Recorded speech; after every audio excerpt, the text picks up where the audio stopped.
Buat teman-teman, jangan lupa di like, comment, and subscribe channel Gusman Bojonegoro. Jika dirasa videonya bermanfaat, jangan lupa di-share ke teman-temannya ya. Semoga ilmunya berkah dan dimurahkan rezekinya. Salam dari saya.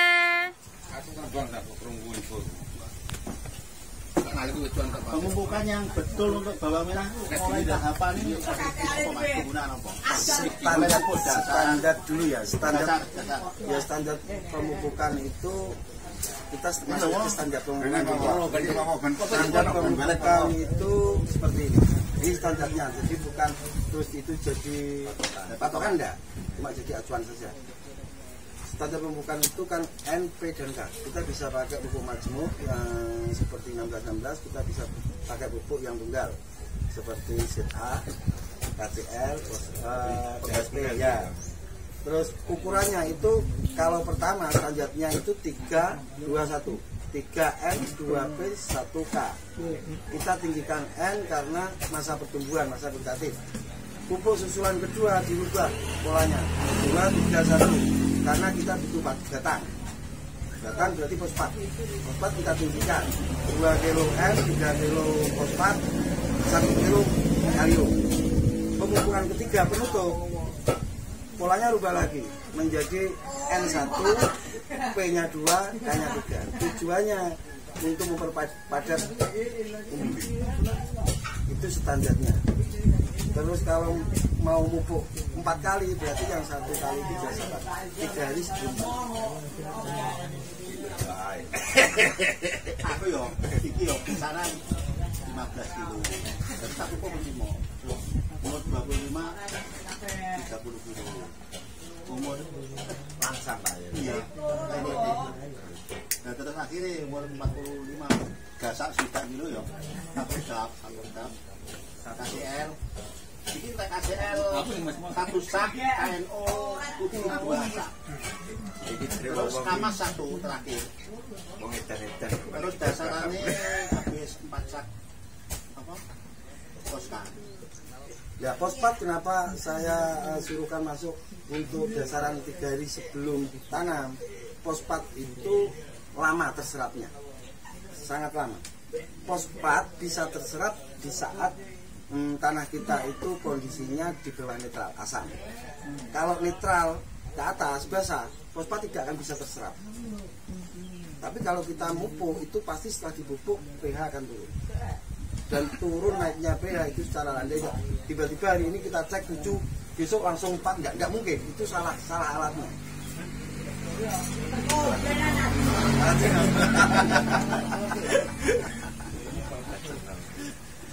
Dan standar pupuk itu kalau benih 1 kintal berarti pupuk harus 1 kintal. Kalau mau dipupuk 5 kali berarti 1 kintal dibagi 5. Oh, ya itu standarnya. Kalau mungkin belum terlalu subur bisa ditambah. Kalau sudah subur bisa ditambah.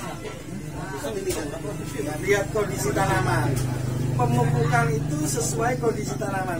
Jadi kita yang mengikuti tanaman bukan kita yang harus diikuti tanaman, enggak. Pokok aku hari ini mupuk, hari ini mupuk sekian. Kita enggak lihat kondisi tanaman. Dan itu benar-benar permasalahan. Jadi harusnya tanaman yang kita ikuti. Tanaman kita butuh apa? Terus pokok teko oman gue mau wis pupuk nah wis mbok tak berarti pokok tak pupuk ketok kurang lemu tak pupuk nah. Tapi kita harus tahu tanaman kita kurang fosfat, tanaman kita kurang N, tanaman kita kurang kalium. Kan kayak kopi gampang mas, yang kurang kalium itu yang terlihat kurang kalium ya jelas waktu panen warna kurang merah dan umbi masih pecah, itu pasti itu kurang kalium over nitrat. Nah kalium itu pupuknya apa mas? KCL, Kamas, ZK, dan lain-lain lah. Ya, KNO. Kalau KNO kita pupuk di terakhir karena KNO itu pupuk yang siap serap. Sebenarnya saya kurang suka karena ada N-nya. Nanti akan pecah. Umbi yang sudah besar. Sebenarnya gini, kalau tanaman kita sudah 45 HST, kalau umbi itu satu rumpun cuma 5, tetap harus utuh 5. Jangan sampai mecah. Karena kalau sampai mecah, nanti tonasinya bisa berkurang. di logika kalau yang mecah kan jadi 2 dengan 1 logikanya berat 2, tapi salah. Berat yang 1 karena 1 itu bisa padat, sementara yang 2 dia kembali mudah, seratnya belum bisa padat. Maksudnya gini, kalium itu berarti setelah 35 SHT ya, atau belum? Kalium selalu masuk seperti ini. Pertama kan saya bilang 321, 3N, 2P, K1. Kalium kita kecilkan karena apa? Kita kasih kalium untuk menjaga ketahanan tanaman kita biar tidak gampang terserang penyakit. Tapi kalau kita kasih banyak di awal, tanaman kita itu tidak akan bisa tumbuh, mandek. Tanaman zaman buang terus. Jadi tanaman rompok bio kok diburu cukup kasih KCL mandek. Enggak KCL, cukup kasih KCL dia akan mandek. Malah kan resepnya dikasih KCL buat gede tanaman modal. Iya, tapi dia cuma kalau masa pertumbuhan dia cuma menjaga supaya tanaman itu tidak gampang terserang penyakit. Nanti di saat pemupukan kedua juga seperti itu, kita pakai KCL lagi untuk menjaga tanaman itu saja. Jadi untuk menjaga keseimbangan. Di saat pemupukan susulan ketiga terakhir kita genjot kalium supaya kalium itu lebih tinggi dan tanaman kita itu tidak jalan ke atas terus, dia merubah fase untuk masa pengumbian. Ya, Fes harus tahu petani bawang merah seneng ya. Loh, jadi ini sore. Jadi kadang gini, saya bilang seperti ini. 7 HST harus dipupuk. Sementara benih ini contoh benih bawang merah ya. Sementara 7 HST belum tumbuh. Benihnya masa simpannya kurang. Jadi dipupuk apa wong urung tumbuh. Tapi nek standarnya mestinya 10 hari itu sudah masuk pupuk. Kalau standar normal benih yang layak untuk ditanam. Kadang kan ada ya 15 hari urung roto. Potongan urung roto. Makanya aku ginane iki gak pupuk ya gak wani. Apa 12 hari 10 hari, Pak. 14 hari saya tunggu. Saya tunggu biar agak engko kasarane gede sithik lah ini. Nah, usulannya pokok setinggi gelas lah. Pupuk itu setinggi gelas. Setinggi gelas itu. Niku enten pertanyaan. Tapi iki mau cocok. Enten bibit niku ada yang sudah di dalamnya itu nggak ada ulat. Nanti setelah 5 hari atau 10 hari, belum ada 10 hari itu ulatnya sudah banyak di sekitaran bawang merah itu ada. Kalau ada ulat di bibit, ulat itu satu pasti akan satu karena ulat nggak mungkin mana. Nggak mungkin, mau ikut umbi satu tetap satu. Kalau ulatnya banyak berarti sudah lahan sampan sudah ini, sudah resisten. Karena ulat itu dari kaper. Kaper meletakkan telurnya ke lahan kita. Terus kalau musim kemarau seperti ini, kalau sudah jadi telur, cukup dalam waktu 2 hari sudah menetas. Satu telur di satu tempat. Itu biasanya itu sekitar 4 buah ulat. Kurang lebihnya 2 hari dia menetas karena cuaca panas. Beda dengan saat musim hujan, banyak yang bungkel dan seminggu baru bisa menetas. Berarti tidak pada enggak, cuma kalau benih sampai sanksi dengan benih itu bisa sampai treatment. Saat sebelum ditanam kita treatment dulu. Kita treatment kalau kita merasa benih ini jamur, ada jamurnya, ada bintik-bintiknya, kita pakai fungisida. Bisa makrosat, bisa propion. Dikuat. Kalau habis itu benar-benar sampai sanksi dengan ada ulatnya, berarti kita treatment dengan insektisida setelah kita PDS. Kita spray pakai insektisida, baginya baru. Jadi posisi ya bisa ditanam ya. Iya. Pokok ciri-ciri benih yang kualitas itu sekali dikupas kulit paling luar kan ngupas ya, pasti ngupas. Itu mengkilap. Benih itu mengkilap. Kalau benih itu sampai tidak bisa mengkilap, itu bisa ya. Nek gak mengkilap berarti nek benih itu benar-benar kualitas tapi kurang masa simpan, itu sudah disetting jadi seperti itu. Ini tidak menyalahkan aku saya ini kerjasama dengan pembenihan. penangkap benih, tapi saya tidak pernah mempromosikannya. Tapi kalau ada yang butuh, yo saya dampingi dari olahan sampai pasca panen. Itu saya tidak pernah ngewangi gudangnya, tidak pernah. Saya tetap ada di posisi petani. Bisa dimengerti maksudnya. Tapi ada perbedaan enggak Mas ya? Waktu kemarau bibitnya umpama kemarau bibit apa, hujan bibit apa gitu enggak ada. Kalau di daerah Tuton sama Pejenteran hampir sama. Kalau musim hujan itu pengen agak ringan, nandur doci. Tapi tonase sedikit, itu pasti. Tonase ini tetap kalah sama tajuk. Doci kalau di lahan seperti kita ini tidak akan mencapai 1/10. Nggak mungkin, paling 1/7, 1/8. Tapi kalau tajuk ditanam di musim penghujan itu tetap bisa di atas 1/10, cuman rawan resikonya sedikit agak besar kalau ditanam. Kalau untuk pemula, kalau musim hujan saya lebih suka condong ke doji bonggong ya. Kasarannya kalau saya tanam doji di musim seperti musim hujan, saya tanam doji. Orang-orang teman-teman saya akan bilang, nanti kalau doji cukup lempar dari pematang panen. Makanya newes pemain tidak mungkin dia mau nanam doji, tidak mungkin karena tonasenya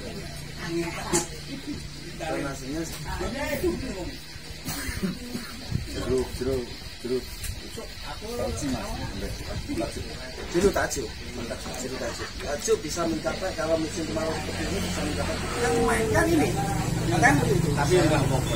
Tapi aku seneng ini tuh Pak. Iya, tapi ada yang lain. Aku senang soalnya ono sing jupuk, ono sing beneni, ono sing jupuk barang, aku seneng kenapa? Aku lebih seneng. Kita tetap cukup dari 1 minggu daripada rumput kuda-kuda. Terus tanahnya seperti ini. Tanahnya itu ditentukan. Tanam tanggal 1 sampai tanggal 15. Berarti sebelum tanggal 1 lahan itu sudah siap semua. Tapi tidak ada yang berani nanam. Harus nunggu tanggal 1. Semua, jadi dikasih waktu 2 minggu. Kan satu lokasi. Kadang-kadang bisa. Tapi yang paling bagus kacang hijau dan kedelai. Kedelai yang paling utama. Tujuannya karena di kacang hijau atau kedelai itu sama ngerti anak pentil-pentil misal itu N yang diambil dari udara, spesialis buat perkenalan kita ya. Itu bisa sampai tunggu panen, bisa tidak. Biasanya setelah 1 bulan sudah muncul itu mentil-mentil itu sudah muncul sampai samono jerone. Itu berarti niku Mas ya. Kalau mono ngakaline niku undang tahun tak sikat bra. Ora liyo. Tapi ya dite sukses ya. Ya alhamdulillah ya. Tapi nek kita itu selalu tanpa kita rotasi, kita pasti akan menemukan kegagalan. Jadi rotasi yang paling baik itu pakai jadi daerah nganggur rotasi itu ngakali. Nganggur pasti tanam kedelai pasti. Ada yang ditanam dan ada yang tidak. Nganggur kedelai lah panen orang urus sekian juta. Tujuannya kok ngumpul. Ya tujuannya. Nah, Mama bisa habis tanam ini terus pengen tanam lagi di 1 bulan berikutnya ya. Langsung disembeli kacang hijau, nanti kacang hijaunya itu sudah muncul bintik-bintiknya itu ya. Itu langsung di drainase sama dikasih komposer. Habis itu dirotari, tapi sudah diniati ini memang mau buat kompos lah. Ya sampai kalau mau ditunggu panennya kan lebih lama. Sabar ditunggu panen. Nah Nganjuk sudah biasa, ada yang panen dan ada yang tidak. Bulan di Gramason di Cikom Komposer di komposernya langsung gimmick dengan jangan 21 itu sudah disetting, bisa gimmick dengan sering karo ngerti ya model orang ngertinya gampang senang Pak, nek kula di belakang wong nyate kula kemudian jadi sekali seandainya harus sekali bareng sekali tanam ini semua lahan tanam semua. Dan ini ada usia. Makanya saya pengen belajar. Saya pengen belajar. Ini usia sini 40. Bener. Karena usia baru tanam lagi itu. Baru tanam itu tegak gandong. Kalau modelnya yang nanam bejo ya. Petani kan ngono. Pokoknya dia bejo atau tanam terus. Tapi sekali ini ada serangan hama, tidak akan kesusahan. Seterusnya akan kesusahan. Jadi aku mantul, Pak. Apa itu, Pak? Tapi rata-rata petani biasanya nih, wah aku udah aku panen, tapi dia nggak tahu risiko. Ada sih satu tahun di dalam belum. Ini tanaman tunggu 2 minggu lagi rusak, orangnya mengkerak. Tapi saya tetap harus katakan itu. Saya harus katakan itu, wajib katakan itu, karena bisa merusak yang lain. Dia yakin harus rezeki nih, tetap tanam. Setelah 2 minggu, tetangga-tangganya ke rumah saya. Gimana ini serangan. Dia nggak tahu kan sudah. Terus juga agak keras kalau ada orang tanam yang juga serempak biasanya keras. Kalau tidak ada serangan ya apa? Kalau ada serangan, kalau di sini kan belum mayoritas petani bawang merah biasanya agak lambat lah. Adanya serangan itu agak lambat. Kalau sudah mayoritas di satu lokasi ini sudah tanam bawang merah semua, hampir katakan 5 hektar ke atas ya, tanahnya sudah serempak. Untuk 2 tahun kedua saya yakin tidak akan pernah dapat hasil.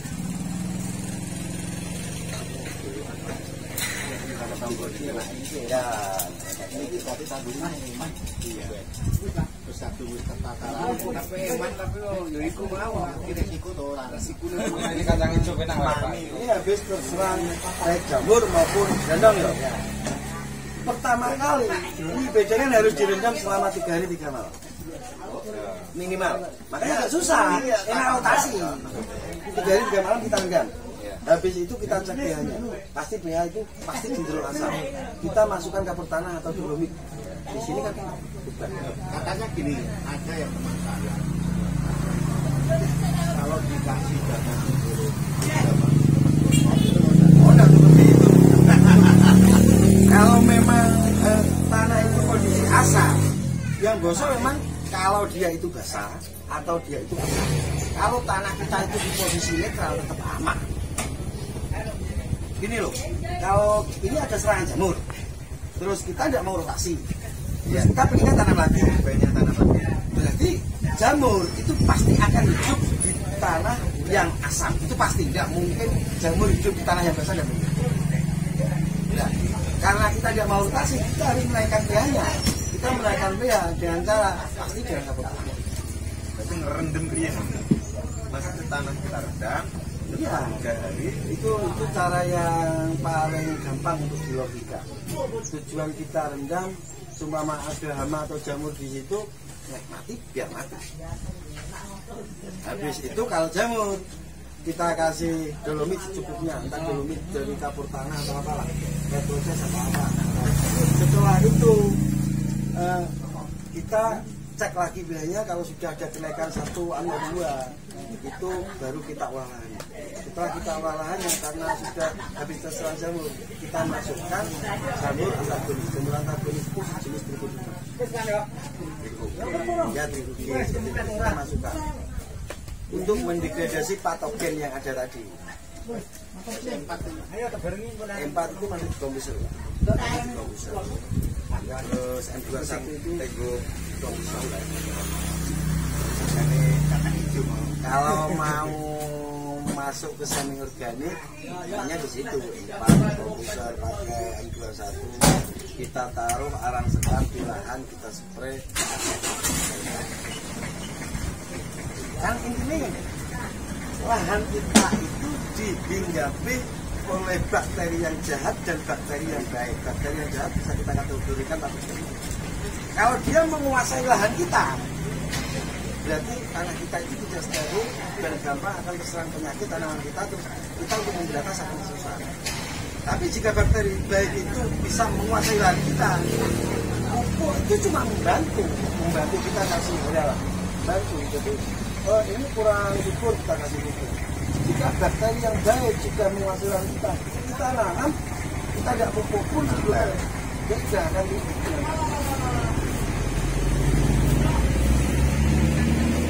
Mau masuk ke semi organik memang agak sedikit enak ya kimia lah.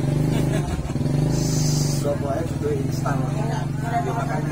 Spray hari ini insektisida kita spray, kena ulatnya mati. Pakai apa? Kelas sumu, albino dan sekali dan lain-lain. Tapi kita tidak pernah berpikir itu akan menjadi resisten. Hama akan sadar. Akan bukan ini. Presa kemudian mandi saya tidak mandi, bukan presanya sudah mandi. Karena hama sudah kebal. Kita harus ganti. Kita harus ganti merek. Ganti bahan aktif, ganti merek.